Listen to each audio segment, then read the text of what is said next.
ମସ୍ତ ହେଇଯାଇଛି କେତେ ଖୁସି ଥିଲେ କ'ଣ କହିବେ ଗୀତର ଅନୁଭୂତି ନେଇ? ମୁଁ କିଛି ଖୁସି ନାହିଁ, ସେ ବାବାଙ୍କର ଆଶୀର୍ବାଦ ଦେଇଛି, ମୁଁ ସେଥିରେ ଖୁସି ନାହିଁ। କେବଳ ସେ ଡାଇରେକ୍ଟର ବନ୍ଧୁ ମୋର ପୁରୁଣା ଥିଲା ଥିଲେ, ସାର୍ ଆପଣ ଗୋଟେ ଗୀତ ଦିଅନ୍ତୁ, ଗୀତ ମୁଁ ଇଚ୍ଛା ପଡ଼ିଥିଲେ ବାବା ଚାହିଁଲେ ସେ 6 ମିନିଟ୍ ଭିତରେ ସେ ଗୀତଟା ହେଲା, ସେ ପୁଣି ଗୀତଟା 6 ମିନିଟ୍ ଶ୍ରୀଚରଣ ମହାନ୍ତି ଗାଇଦେଲେ। ତେଣୁ ସେଇଟା ବାବା ବରୁଣେଶ୍ୱରଙ୍କର ମାନେ ଆଶୀର୍ବାଦ ଛଡ଼ା କିଛି ମୁଁ କହିବି, ସେଥିରେ ମୋର କିଛି ବାହାଦୁର ନାହିଁ। ସେ ବାବା ଚାହିଁଲେ ସେ ଗୀତ ହେଇଛି।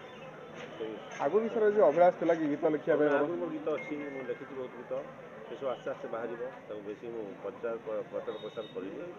ଆଉ ଆଗାମୀ ନିକଟରେ ଯେଉଁ ମା ବିଦ୍ୟାଙ୍କ ଯେଉଁ ଜନ୍ମଦିନ ଚଳଚ୍ଚିତ୍ର ନିର୍ମିତ ତ୍ରିବେଣୀ ସେଦିନ ଆଉ ଦୁଇଟା ମାଆଙ୍କ ଭଲ ଭଜନ ଆସିବାକୁ ଯାଉଛି। ସେଥିରେ 2 ଜଣ ଓଡ଼ିଶାର ଲବ୍ଧ ପ୍ରତିଷ୍ଠ ମାନେ କଣ୍ଠଶିଳ୍ପୀ ରାଜି ହେଇଛନ୍ତି କଣ୍ଠ ଦେବା ପାଇଁ। ସେ ଜଣେ ଅଛନ୍ତି ଶୈଳଭାମ ମହାପାତ୍ର, ଆଉ ଜଣେ ରବୀନ୍ଦ୍ର ମହାପାତ୍ର।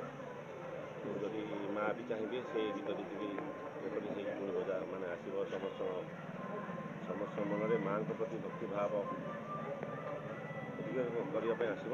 ତେଣୁ ସେ ମା ଚାହିଁଲେ ହେବ, ସେ ଭବିଷ୍ୟତ ଉପରେ ଅନିଶ୍ଚିତ, ତେଣୁ ବେଶୀ କିଛି କରିବାକୁ ଚାହିଁବେ, ଏତିକି ସନ୍ଦେହ।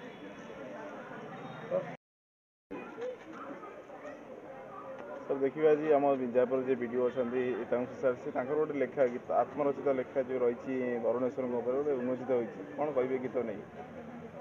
ବାବା ବରୁଣେଶ୍ୱରଙ୍କ ପୀଠରେ ଏବେ ମକର ମେଳା ବହୁତ ଧୁମଧାମରେ ପାଳିତ ହେଉଛି। ଏହି ଅବସରରେ ମୋର ପ୍ରଶାସନିକ ବନ୍ଧୁ ଶ୍ରୀ ଚୈତାଂଶ ଶେଖର ସାମଲ ଭିଡ଼ିଓ ବିଞ୍ଜାରପୁର ମହୋଦୟଙ୍କ ଦ୍ୱାରା ରଚିତ ବାବା ବରୁଣେଶ୍ୱରଙ୍କ ଉପରେ ଆଧାରିତ ଭକ୍ତିପଦ ସଙ୍ଗୀତଟି ଆଜି ଉନ୍ମୋଚିତ ହେଉଛି। ଏହି ଅବସରରେ ମୁଁ ତାଙ୍କୁ ଅଭିନନ୍ଦନ ଜଣାଉଛି ଏବଂ ଏହି ଭକ୍ତିପଦ ସଙ୍ଗୀତଟି ଏହି ମେଳାରେ ସବୁଆଡ଼େ ପ୍ରସାରିତ ହେଉ ଏବଂ ପରିବେଶକୁ ଭକ୍ତିମୟ କରିଦେଉ।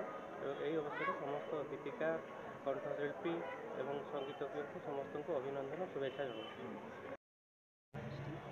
ଆଗରୁ ମଧ୍ୟ ବରୁଣେଶ୍ୱରଙ୍କ ଉପରେ ଗୀତ ଗାଇଛ, ଆଜି ଯେଉଁ ବରୁଣେଶ୍ୱର ଦେଇଛି କ'ଣ ତା'ର ନିଆରା ଅନୁଭୂତି ରହିଛି? ନିହାତି ଭାବରେ ଆପଣମାନେ ଜାଣିଥିବେ ବରୁଣେଶ୍ୱରଙ୍କର ମହିମା କାହାକୁ ଅଛବା ନାହିଁ।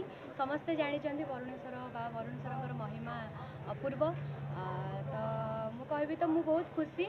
ଆଉ ଖାଲି ମୁଁ ନୁହେଁ, ଆମ କ୍ଲାସ୍ର ସମସ୍ତେ, ଆମର ଯେଉଁ ଦିନେଶ ସାର୍ଙ୍କ ତତ୍ତ୍ୱାବଧାନରେ ଯିଏ ଅଛନ୍ତି ଆମର music director Dinesh Kumar Mallik sir, ତାଙ୍କ ତତ୍ତ୍ୱାବଧାନରେ ତାଙ୍କର ଯେତିକି ଷ୍ଟୁଡେଣ୍ଟସ୍ ମାନେ ଅଛନ୍ତି ତାଙ୍କୁ ନେଇକି ସାର୍ ଗୋଟେ କ୍ୟାସେଟ୍ କରିଛନ୍ତି। ଖାଲି ଷ୍ଟୁଡେଣ୍ଟ ମାନେ ନୁହେଁ, ଆଧିରେ ରିନାଉଣ୍ଡ ସିଙ୍ଗର ମାନେ ବି ବୋଲିଛନ୍ତି, ଯିଏକି ଶ୍ରୀଚରଣ ମହାନ୍ତି ସାର୍ ବୋଲିଛନ୍ତି। ବହୁତ ସୁନ୍ଦର ହେଇଛି। ଆଉ ଆର ଇଏ କ'ଣ କହିବି, ଯେତେବେଳେ ଷ୍ଟୁଡ଼ିଓରେ ଗୀତ ବୋଲୁ ତ ସେତେବେଳେ ନିଶ୍ଚିତ ଭାବେ ଭଜନ ମାନେ ବାବାଙ୍କୁ ସ୍ମରଣ କରି ବୋଲିବା ପାଇଁ ପଡ଼େ। ଆଉ ବହୁତ ଭଲ ଏଇ ଯେଉଁ ପ୍ରୋଜେକ୍ଟରେ 3 ଜଣ ଆମର ଅଛନ୍ତି ଲିରିସିଷ୍ଟ, ବହୁତ ସୁନ୍ଦର, ବହୁତ ଆଗଧାଡ଼ିର ଲିରିସିଷ୍ଟ ମାନେ ଅଛନ୍ତି, ଯିଏକି ଆମର ନଳିନ ପ୍ରଭା ଦାସ ମ୍ୟାଡ଼ାମ୍ ଜଣେ ଅଛନ୍ତି, ଆଉ ଜଣେ ଆମର ଆପଣମାନେ ଜାଣିଥିବେ ସେ ଆଜି ଏଠି ଉପସ୍ଥିତ ଥିଲେ, ଆମର ସୌଭାଗ୍ୟ ସେଟା ବିଞ୍ଜାରପୁରର ବିଡ଼ିଓ ସାର୍, ଏବଂ ଆଉ ଜଣେ ଆମର ଯେଉଁ ତହସିଲଦାର ସାର୍, ଏବଂ ଆଉ ଜଣେ ଲିରିସିଷ୍ଟ ଅଛନ୍ତି ଅକ୍ଷୟ ସାର୍। ବହୁତ ସୁନ୍ଦର ଲେଖା ହେଇଛି, ଆପଣମାନେ ଶୁଣିଲା ପରେ ଜାଣିପାରିବେ, ଖାଲି ମୁଁ କହିଲେ ନୁହେଁ, ଆପଣମାନେ ଶୁଣିଲା ପରେ ସେ କଥା ଜାଣିପାରିବେ। ଆଉ ଏ ସବୁକୁ ଯିଏ ପରିଚାଳନା କରିଛନ୍ତି, ଯିଏ ମ୍ୟୁଜିକ୍ ଡିରେକ୍ଟର ଦେଇଛନ୍ତି, ସବୁ କ୍ରେଡ଼ିଟ୍ ଯିବ ଆମର ଯିଏ ଗୁରୁ ଅଛନ୍ତି ରାଷ୍ଟ୍ରପତି ପୁରସ୍କାର ପ୍ରାପ୍ତ ସଙ୍ଗୀତ ନିର୍ଦ୍ଦେଶକ ଦିନେଶ କୁମାର ମଲ୍ଲିକ ସାର୍। ବହୁତ ସୁନ୍ଦର ହେଇଛି। ଆଉ ସାର୍ଙ୍କୁ ଏତିକି କହିବି, ଏତିକି ଧନ୍ୟବାଦ ଦେବି, ସବୁବେଳେ ଏମିତି ଆମ ସହିତ ଥାଆନ୍ତୁ, ବାବା ବରୁଣେଶ୍ୱର ତାଙ୍କର କୃପା କରନ୍ତୁ, ସେମିତି ସବୁବେଳେ ଆମକୁ ଭଲ ଭଲ। ନମସ୍କାର, ମୁଁ କଣ୍ଠଶିଳ୍ପୀ ବିଜୟିନୀ ଦାସ।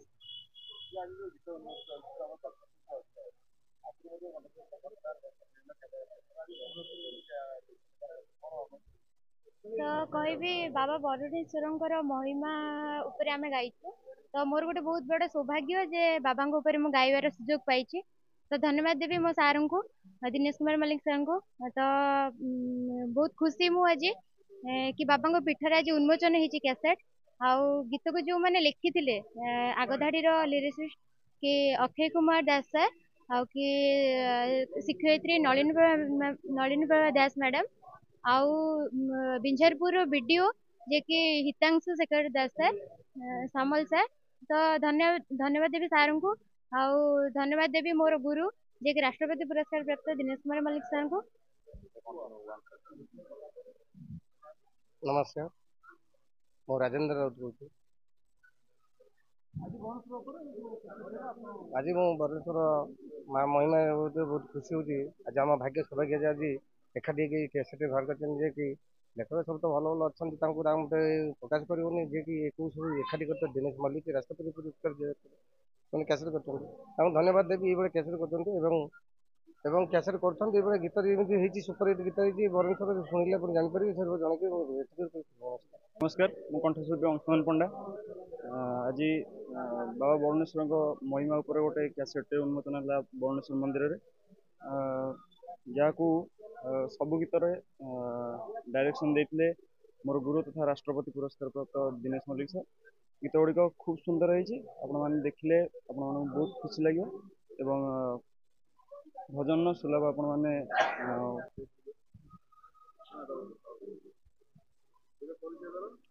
ନମସ୍କାର, ମୁଁ କଣ୍ଠଶିଳ୍ପୀ ଅପରୂପା ତ୍ରିପାଠୀ। 7-8ଟି ଭଳିଆ ଗୀତ ହେଇଛି କ୍ୟାସେଟ୍ରେ ବାବାଙ୍କ ଉପରେ। ବାବାଙ୍କର ଆଗରୁ ବି ବାବାଙ୍କ ଉପରେ ଆମେ ଗୀତ ଗାଇଥିଲୁ, ବହୁତ ଭଲ ହେଇଥିଲା ଆଗଥରକ ଗୀତ ଗୁଡ଼ାକ ବି। ଏଇଥରକ ଗୀତ ବି ବହୁତ ବଢ଼ିଆ ହେଇଛି, ମୋତେ ବି ତା ଭିତରୁ ଗାଇବା ପାଇଁ ଗୋଟେ ସୁଯୋଗ ମିଳିଛି। ମୋ ଗୀତଟିକୁ ଲେଖିଥିଲି ଶିକ୍ଷୟିତ୍ରୀ ନଳିନୀପ୍ରଭା ଦାସ ମ୍ୟାଡ଼ାମ୍। ବହୁତ ସୁନ୍ଦର ହେଇଥିଲା ଲେଖାଟି, ବହୁତ ସୁନ୍ଦର ମ୍ୟୁଜିକ୍ ଅଛି। ଯିଏ ମ୍ୟୁଜିକ୍ ଦେଇଥିଲେ ମୋ ଗୁରୁ ରାଷ୍ଟ୍ରପତି ପୁରସ୍କାର ପ୍ରାପ୍ତ ଦିନେଶ କୁମାର ମଲ୍ଲିକ ସାର୍। ବହୁତ ବଢ଼ିଆ ହେଇଛି ଗୀତ, ଆଶା କରୁଛି ଆପଣ ସମସ୍ତଙ୍କୁ ନିଶ୍ଚିତ ଭାବରେ ବହୁତ ଭଲ ଲାଗିବ। ଶୁଣନ୍ତୁ, ଆମକୁ ଭଲ ଆଶୀର୍ବାଦ ଦିଅନ୍ତୁ, ବାବାଙ୍କ ଦର୍ଶନ ପାଇଁ ଆସନ୍ତୁ। ବହୁତ ଭଲ ଜାଗା, ଭଲ ତୀର୍ଥ ଏଇଟା। ନମସ୍କାର, ମୁଁ କଣ୍ଠଶିଳ୍ପୀ କୃଷ୍ଣା କଲ୍ୟାଣୀ ବେହେରା। ମୁଁ ଗାଇଛି ଏ କ୍ୟାସେଟ୍ରେ ବାବା ବରୁଣେଶ୍ୱରଙ୍କ ମହିମା ଉପରେ। ମୁଁ ଧନ୍ୟବାଦ ଦେବି ମୋ ଗୁରୁ ଦିନେଶ କୁମାର ମଲ୍ଲିକ ସାର୍ଙ୍କୁ, ଯିଏ ମୋ ଗୀତର ଡିରେକ୍ସନ୍ ଦେଇଛନ୍ତି। ଆଉ ଲିରିସିଷ୍ଟ ହେଉଛନ୍ତି ନଳିନୀପ୍ରଭା ଦାସ ମ୍ୟାମ୍।